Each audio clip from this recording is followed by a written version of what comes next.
The next interview is with Leonard Shlain.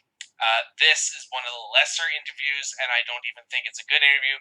Not that it is not that it is your fault or Art Durkee's fault, but it was simply unmovable in his views. He was very condescending and rude throughout the entire interview, especially when you pointed out the lesser status of his book Sex, Time, and Power.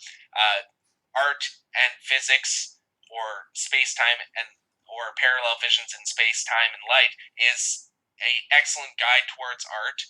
But I've read some of the things that he wrote since, and they weren't nearly as cogent and well wrought.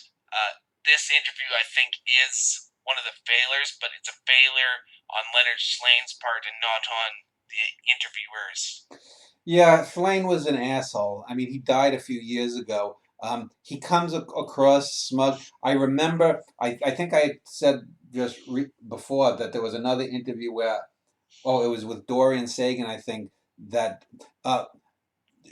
Shlain undershot Dorian Sagan. Dorian, behind the scenes, was complaining about not getting as much time to speak as his mother, that kind of thing. He wanted to sometimes be asked questions first in the earlier show.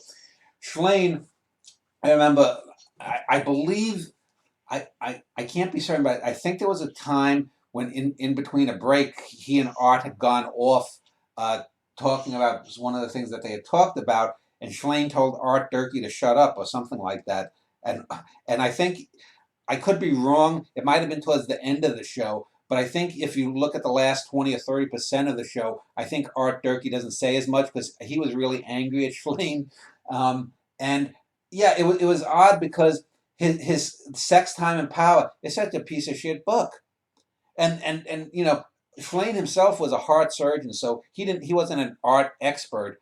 But and he wasn't even really trained in physics, but he wrote this very good book that helped me in the early to mid '90s when I first read it understand one of the reasons why I give me the vocabulary to understand why a painting or a certain style could work over another style. But yet he had no clue. He was so rigid. So I think he was a classic example of a dart tosser. He had that one book And in him. a god complex. Yeah, and like I said, he came across as a very nasty person. I think at the end of the show, even Dave Wesley, like, boy, he's a fucking asshole. And I can say that And now because he's too, dead. when you start criticizing the book, and I mean, you're not going into it as you are right now. You were saying, well, it's not good, Leonard, and you were trying to get into it, and then he cuts you off, so he won't Mm. even hear you out. And then this is one of the things that irritates me in a lot of these interviews is that people have to hear each other out. If he disagrees with you, then he should destroy you in the argument if Yeah. he has some evidence rather than just stifling your opinion.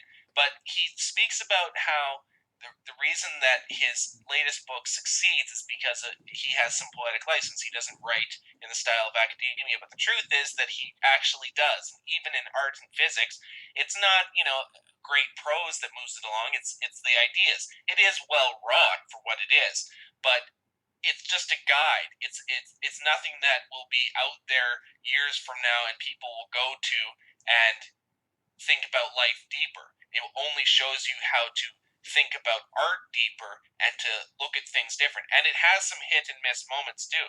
There's asides on abstract expressionism that are horrid, that Mm. are talking about literal bird shit on canvas as if it's some kind of primitive ritual dance that they changed into this bird shit canvas.